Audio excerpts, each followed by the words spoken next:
এখন আছি কোয়েল মাছের মেলায়। আসলে ঐতিহ্যবাহী একটা মেলা, এবং এখানে আসার পর থেকে দেখা যাচ্ছে যে অসংখ্য মাছ দেখা যাচ্ছে, বড় বড় মাছের সংখ্যাও আছে।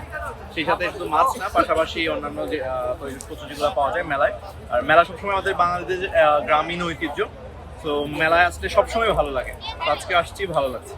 আসলে এখানে অনেক ধরনের মাছ আছে, বাগা মাছ থেকে শুরু করে রুই, কাতলা, আরো বিভিন্ন প্রজাতির বড় বড় যেগুলো হচ্ছে নদীর থেকে, যারা আমি দেখলাম একটা বাগা মাছ, যেটা হচ্ছে মেঘনা নদীর বললো যিনি বিক্রেতা আছে। তো সব ধরনের মাছ আছে, এবং বড় বড় মাছ, মাছের মেলা মানেই বড় বড় মাছ থাকে। তো এরকমই মাছ দেখা যাচ্ছে। তুলনায় এবার জনসংখ্যা বেশি, দোকানপাট বেশি। আমরা আশা করি গত বছরের চেয়েও বেশি এবার মেলায় মালামাল বিক্রি হবে। আমাদের একটা অনুমান 10 কোটি টাকার উপরে বেচাকেনা হয়।